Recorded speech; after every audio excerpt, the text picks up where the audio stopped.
Hey there, good evening, my friends, and welcome to Prog Monster.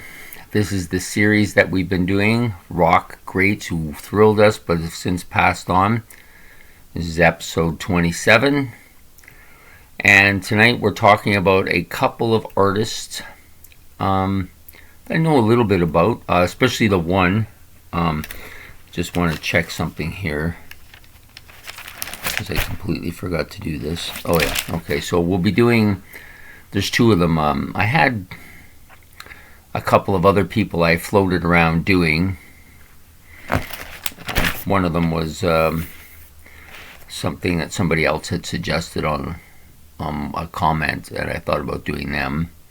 And then there was another guy who I had written down that I removed for somebody else, and then I decided at the last minute, because I don't know how I missed this guy, but I missed Stevie Ray Vaughan, and I didn't see his name there. And I knew that he had died in 1992. I was in 1990 as well, but I didn't see his name, and I'd forgotten completely about him. So I decided to do him, since basically I moved out in 1985 on my own, and from about 1985 until I would say about end of 87, beginning of 88, I kind of went through this move towards more blues, rock and rockabilly type music. I had gotten disenchanted with the progressive rock scene and the hard rock scene, as people, musicians had moved away from their classic sound, and it kind of was a bit of a downer for me that period of time. And then I was with a friend one night, and they played me some Jimi Hendrix stuff, and then I got right into Hendrix, and then from there I went to Stevie Ray Vaughan, Muddy Waters, and a few other musicians, and got into some reggae as well. And so for about 3 years I was listening to this stuff, and then I got into rockabilly. I went to a concert one night with a group called Lucky Seven that were a rockabilly thing, and I got into the Stray Cats and got into that kind of stuff. So it was about 3 or 4 years where I was into that before the 90s came, and I abandoned music pretty much, well, at least rock music pretty much, and got into listening to the big bands and the crooners, Nat King Cole and Tony Bennett, Dino Martin, and Bing Crosby and all those people. I got into that stuff fairly heavily in the 90s, and I still listen to it quite a bit, but it's not part of this genre, so we won't be discussing that tonight. So anyways, this is episode number 27, 1990. A couple of notable people: Stevie Ray Vaughan and Tom Fogerty. Those are the two I've chosen to do tonight. So Stevie Ray Vaughan will go first, based on my past criteria, which is he who passes first goes first.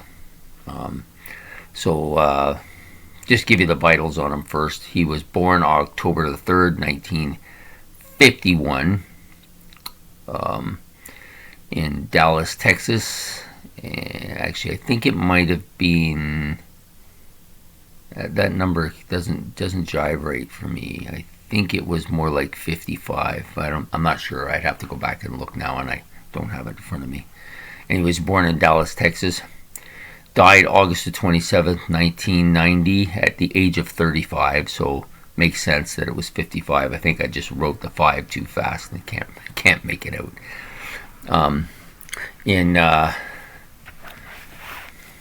In East... I want to get this right. Yeah, I think it's East Troy, Wisconsin. So he was a blues rock, electric blues musician. Guitar and vocals were his frame, and he was active from 1965 to about 1990. So a fairly lengthy time. He had one notable brother, Jimmy, and Jimmy was notable because he gave him his first real guitar, which is important. He got his first guitar at 7. It was a Sears toy guitar, but he he practiced it diligently, and then his first real guitar came along. It was a Gibson ES 125T. It was a hand-me-down from his brother, and he got another hand-me-down from his brother a little bit later, and he traded that in for another guitar. So his guitar ability, to me and to my way of thinking, is right up there. From the guitarists that came out of the 80s, although he was around in the 70s, but really he came to fame after the Bowie incident in the 80s. So of the guitarists that came out in the 1980s, he's right up there in the top 4 or 5. To be honest, I can't think of a single guitarist who came out of the 80s who was better than him. Nobody. I mean, I imagine maybe John Sykes. There's probably a few others that I'm just not thinking of right now, but that's the main guy for me. Anyways, so he played, he had a jam session one night after his concert with the members of ZZ Top, and they were impressed enough.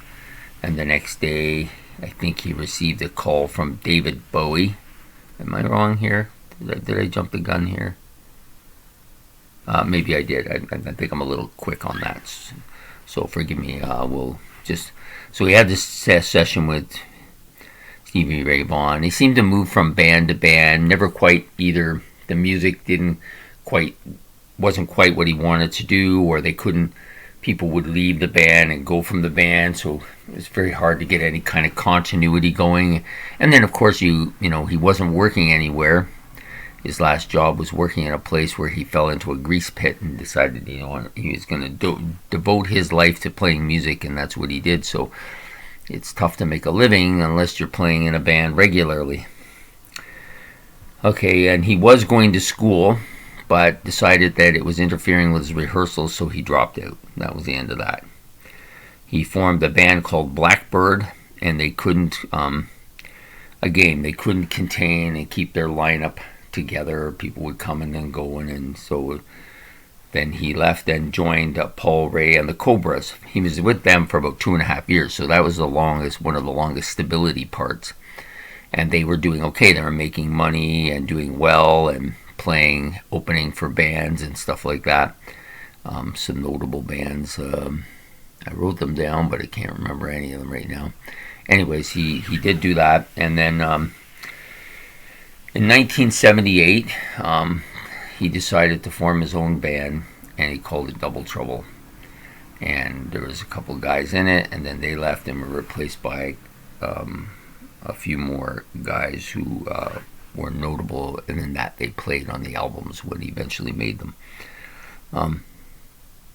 He had some drug charges in 1980, which restricted him to playing only in Texas, but he refused to obey them, and they went to court and they fought it and allowed him to get to, because of his career. He couldn't have a career, be stuck in Texas. And it's one thing to put a guy on probation and make him pay fines, but he has to be able to make a living, or he's just going to continue doing what he's doing. And I guess they must have realized that and allowed him out to move around.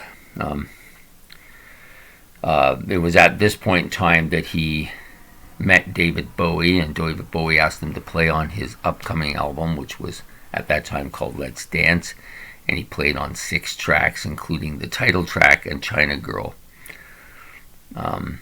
Both were big hits. The album sold over 3 million. It was one of Bowie's biggest albums in recent memory, and it also gained him some notoriety because he was supposed to play on the subsequent tour, because he was the one. Bowie wanted the guy who had played the guitar and had impressed people to be on the tour with him, but it wasn't working out, so he left the tour. So he got a lot of notoriety for that. So, some people say that's bad notoriety, but notoriety is notoriety. Whether it's good or bad, it's often better than no notoriety, right? So got some notoriety there, and then released a couple of albums fairly quickly within a year of each other. Texas Flood and Couldn't Stand the Weather. Um, I'm going to look, but I'm pretty sure I have both somewhere up here in my... unfortunately, I've reorganized a lot of stuff, so I can't find what I'm looking for. And yet I know they're both here somewhere. Yep, here we are. This one, Texas Flood. And I think the other one is in my playlist, but I'm not sure. Anyways, these are both really good albums. I'll be doing some look backs on them eventually, both of them. His guitar playing is off the charts on these two albums. I remember probably in what year was this released? This is the first one, 83. Okay, so 83. The other one, which was in 84, I started listening to both albums in 85, and they were probably my two favorite albums that year, Texas Flood and Couldn't Stand the Weather. I think I got connected to him from the song Cold Shot, which is on the other album. But there's a lot of really good tracks on this album. Love Struck Baby, that was one of the big ones, and Pride and Joy, of course.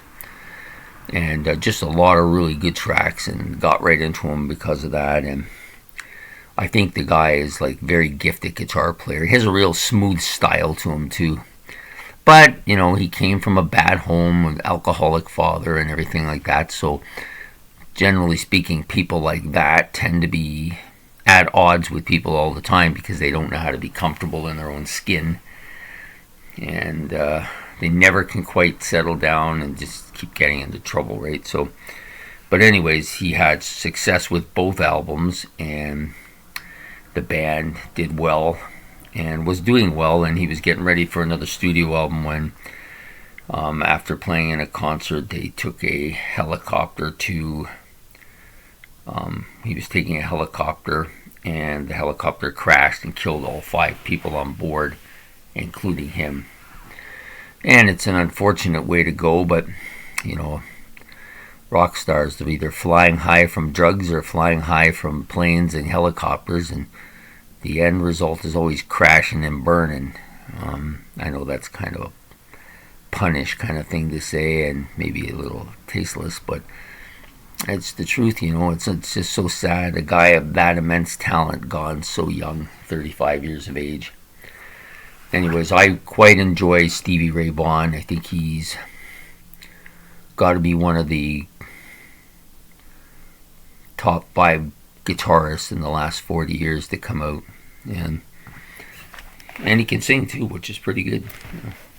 So anyways, we're going to move on to number 2 now, which is Tom Fogerty. Now, Tom originally was my first guy of choice, and I had known about Stevie Ray Vaughan, so I had a couple of other people, Del Shannon and Johnny Ray. Originally, Johnny Ray was supposed to be number 2, and then I thought about moving him out for Del Shannon, who I like too. But then I discovered Stevie Ray Vaughan, and so I couldn't do either of them. I had to do Stevie Ray. So anyways, the vitals on Tom Fogerty. Okay, Tom Fogerty was born November the 9th, 1941 in Berkeley, California, and he died September 6th, 1990. Yeah, it's about a week or so after Stevie Ray. He was 48, almost 49. In Scottsdale, and he died in Scottsdale, Arizona. He was a rock, country rock, blues rock, southern rock type of guy. Instrument was guitar and vocals, same as his brother. And he was active from 1958 to 90. And of course, his brother is John Fogerty, who's well known. He formed a band in his youth called the Spider Web and the Insects. Okay, so they were signed to do a contract. They were supposed to do a recording contract, and it was his band, but for some reason it didn't work out. And his brother, John Fogerty, had formed a band called the Blue Velvets, who were doing backup for his band, Spiderweb and the Insects. So when they went south, Tom Fogerty was playing, and they were back backing him up, and then eventually he just joined the Blue Velvets and was doing some lead vocals for them. 3 singles they did with Tom on lead. And then in the mid-60s, they changed to the Gollywogs. That seems like not a good change to me. I don't know about you, but going from Blue Velvet to Gollywogs seems like a brain cramp there. I'm wondering which one of them had the brain cramp. Anyways, at that point, Tom took over lead vocals and most of the writing, and they changed the band to Cretin's Clearwater Revival, or CCR, which is what we know them from. A band that released a lot of hits, especially big during the Vietnam War. A lot of their hits were big with the Vietnam War era. And anyways, with him having the lack of singing duties and not getting a lot of writing in, and there was some animosity between the two brothers, and Tom just decided to leave and he went solo, which is funny because he went solo and his first album features the 3 guys from CCR playing on it, right? So, you know, he might have had some animosity towards being in the band, but I don't think, to be honest, I don't really think the animosity was between the brothers and the band. I think he just wanted more. He wanted to do more, and he couldn't do more within the confines of CCR, so he went on his own. And he did a lot more, obviously. He did everything, but he had the 3 of them play on his first album. He ended up releasing 7 solo albums total, and then he also released 3 with a band called Ruby. So he had a fairly extensive discography as well.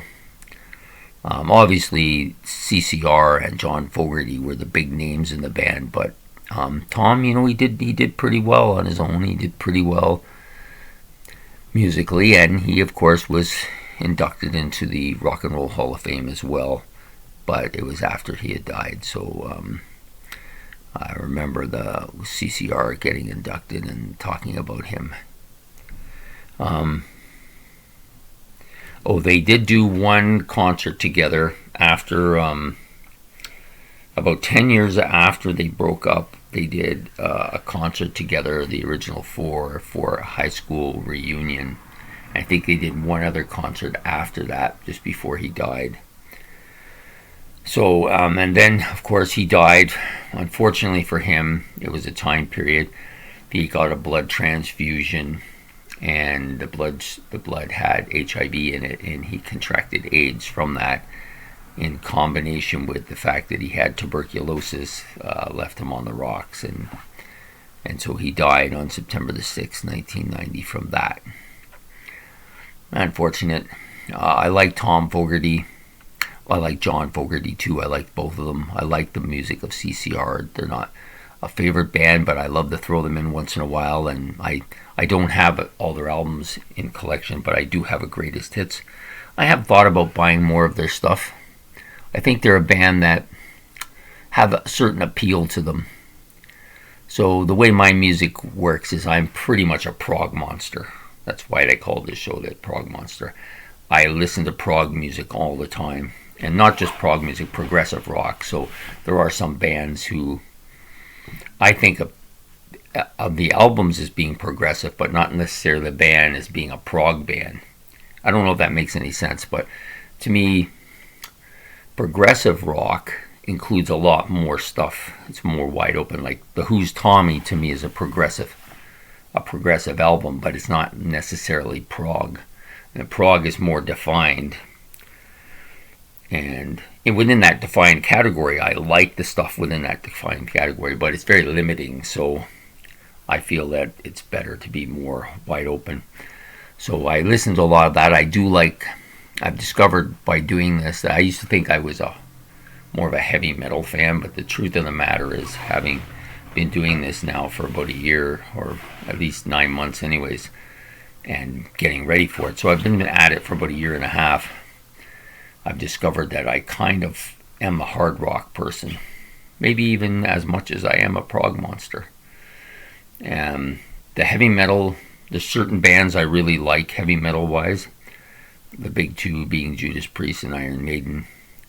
But after that, starts to go down a bit. And I guess Black Sabbath, but I don't really think of Black Sabbath as a heavy metal band. Don't ask me why. It's pretty obvious that's what they are. But some of their earlier stuff isn't really that heavy metalish. But I think of them as kind of hard rock, blues rock, maybe a little bit of even some progressive rock in there.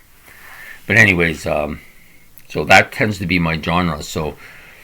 But I do like some poppy stuff and some southern rock. I like some blues rock, and I like some of this kind of, I don't know what you'd call CCR. I think they're a little bit southern rockish myself. That's what I think of them. Not as southern rock as Leonard Skinner or what's that band? 68 Special or something like that. I can't think of the name of them. 58 Special. I can't remember the name of them. And there's some other bands, Duane Allman and Allman Brothers and that kind of stuff. But I still think they fall into that category. So anyways, having said all that, this is the reason why I chose Tom Fogerty over Del Shannon or Johnny Ray, just because of the type of music. I'm more familiar with that type of music, and I tend to like it more than the other stuff. So anyways, there you have it. Tom Fogerty and Stevie Ray Vaughan, giving some love to some guys who have since passed away, but did a lot of good stuff for rock and for people listening. So some of my honorable mentions include, I'm going to use my glasses for this because I don't know why I always write so small and then I can't read my own writing. So anyways, we have B.J. Wilson from Procol Harum. Quite like him. Quite like that group. Del Clark, of course. Johnny Ray, yeah, I mentioned him already. And of course, Del Shannon, the 50s star. Richard Greco from Blind Faith, Traffic and Family. And Jim Hodder, who I had originally thought about. I was going to pass on both Del Ray and Johnny Ray and go with Jim Hodder. And then I had even gone as far as writing his name down when I found Stevie Ray Vaughan. I said, oh, I forgot all about him. So he was the drummer for Steely Dan, which is a band that I've grown into the last year or so. I've always known about Steely Dan stuff, but their music has become something I'm liking quite a bit. I have at least one Steely Dan album going now in my playlist. So anyways, there you go, your honorable mentions, and I'm sure there's quite a few others I could have mentioned too, but those are the ones I chose for tonight. If I miss somebody, or if you think somebody deserves to get recognized here, please put his name in the comments or her name in the comments. I don't like to leave people out. I tend to be an all-inclusive and not exclusive type person. So I hope you enjoyed this episode 27. So tomorrow we're moving further into the 90s, 1991, episode 28. So it's moving along fairly well. 28, I think, if my math is correct, that should be the halfway point. So we've done half of these already into the 90s. And for me, it's been an eye-opening experience. I've learned a lot about people I didn't know much about. I've actually put some albums on my list of buys from this thing that I wouldn't have done prior to it. And just really, that's what this is about, getting you and me to listen to stuff that we probably never thought about before. For me, it was the research that brought me to it, and then my displaying it on here, I hope, helps you find something that you like. Because we all know the things we like, but, it's always good to go outside the box and learn something new. So there you have it. So if you like the video, like it, and make a comment, subscribe. Let me know that you want more stuff.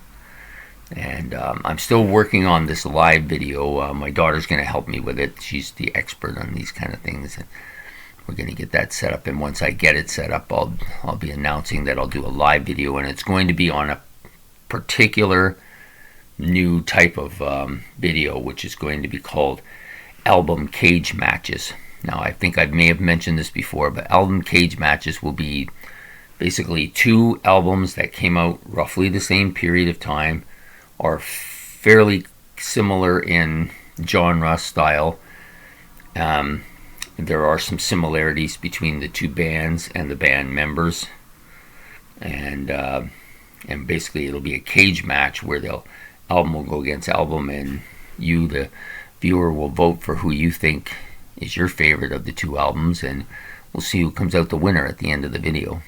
So I'm looking forward to doing this. I've seen other people do this. See if Tranquility Guy does this sometimes. It's really kind of an interesting way of contrasting two albums too, and getting a feel for what people like and don't. And sometimes you get a big surprise too. So I'm looking forward to doing it. Hopefully I can do the live video soon. I feel much more comfortable talking on the camera now, so I think I can maybe handle that, and it won't be long. I'm hoping by the end of the summer I may have a few guests on. I don't want to go too quickly on this. I still have a lot of videos I want to do before I get to that, and my daughter will definitely be one of those video people. She wants to do it, but she's got a lot of stuff on her plate right now, so we have decided to wait until she's ready to do it. Anyways, like I said, I hope you enjoyed the video. Please like and subscribe, and you have a good night. Enjoy the video, and we will see you again. This video will be released in the morning at 9 a.m. Thank you. Bye.